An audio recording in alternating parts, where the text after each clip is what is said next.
oirán si nadie les predica? Hermosos son los pies de los que anuncian la paz, las buenas nuevas de Jesús. Y es que las buenas nuevas de salvación son buenas, son buenas. Y por tercera vez lo voy a decir, son buenas, aun cuando Dios hable acerca de corregir a su pueblo. Porque Jesús, a quien ama, disciplina y azota a todo aquel a quien toma por hijo.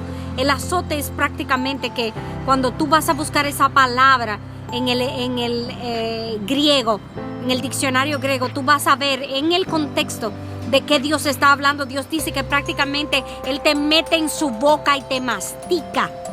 Y es literalmente que después que te mastica, te saca de su boca.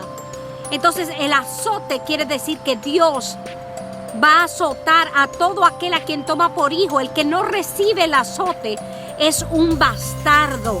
Es considerado por Dios bastardo o bastarda. O sea, yo veo, porque tengo los ojos del Señor y tengo los oídos de Dios y yo contemplo cómo está el cuerpo de Cristo. Yo escucho a personas, yo escucho a mismos ministros y yo escucho lo que sale de sus bocas y yo juzgo por el Espíritu, discierno lo que viene del Señor y lo que viene de la carne. Y yo lo de la carne lo desecho.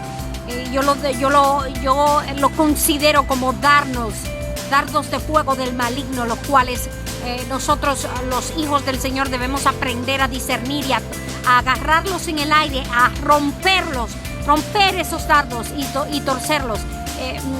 Torcerlos es romperlos totalmente, deshacerlos en el nombre de Jesús. ¿Y cómo los deshacemos? Dice la palabra de Dios que nuestra lucha no es contra carne ni sangre, sino contra principados, potestades, huestes terrenales de maldad que están en las regiones celestes, dice la palabra de Dios. Y estos dardos los debemos llevar cautivos a la obediencia de Cristo. Quiere decir que el Espíritu Santo nos dio el discernimiento para que nosotros llevemos cautivo todo pensamiento a la obediencia de Cristo, toda palabra que se exalta al conocimiento de Dios, la llevemos cautiva a la obediencia de Cristo y estemos prestos para castigar toda desobediencia cuando nuestra obediencia sea perfecta. O sea, no hay, por la gracia de Dios, no hay persona que se acerque a mí hablando palabra de Dios, que el Espíritu de Dios no me pueda, no me haga discernir si la persona está siendo autoministrada por el mismo Espíritu que mora en mí, que es el Espíritu Santo de Dios, o por el diablo, o está siendo usada por el diablo, o dirigida por el diablo, o enviada por el diablo para darme palabra de Dios. Hermanos, el Señor es santo, el Señor es sublime, y dice la palabra de Dios que la sabiduría de Dios es pura. Oye, es pura, es santa, es perfecta. Quiere decir que si viene un hombre o una mujer de Dios a hablar de sabiduría de Dios revelada, palabra revelada de Dios, conocimiento revelado, ¿cómo es posible que vas a endurecer tu cerviz y vas a rechazar el consejo sabio?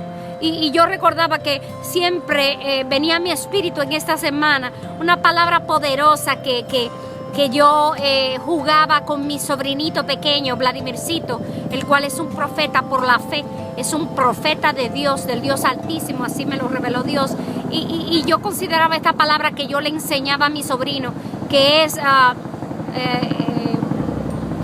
escucha el consejo sabio, para que cuando seas viejo, seas sabio en tu vejez. Escucha la corrección, recibe el consejo para que cuando seas viejo, seas sabio en tu vejez.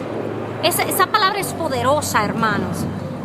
Poderosa, porque si dice escuchará el sabio y aumentará su saber. Dice que si tú te consideras que hay algo de sabiduría en ti, esa sabiduría viene de lo alto, esa sabiduría es pura. Porque nada bueno viene de nosotros. Toda buena dádiva y todo don perfecto proviene de lo alto, del Padre de las luces, en donde no hay mudanza ni sombra de variación. O sea que todo lo bueno que hay en ti es el Señor, la sabiduría pura es el Señor. Entonces, si alguien viene con sabiduría pura de lo alto y viene a hablarte palabra de Dios, ¿cómo puedes tú ser sabio en tu propia sabiduría y llamarle a lo santo, a lo puro, llamarle inmundo o profanarlo? O sea, ¿cómo puedes tú también atreverte a tener la audacia de tomar la palabra de Dios y mal usarla y usarla para acomodarla a tu propia prudencia o a tu propia sabiduría, a tu propia opinión, tu propio raciocinio? ¿Cómo puedes hacer eso? Por eso es que el Señor nos alerta en su palabra y dice que nos presentemos delante de Dios como obreros aprobados, que sabemos dividir bien la palabra. Y usar bien la palabra de verdad es saber dividirla, acomodando lo espiritual a lo espiritual, llevando línea sobre línea y precepto sobre precepto. Nosotros debemos bien usar la espada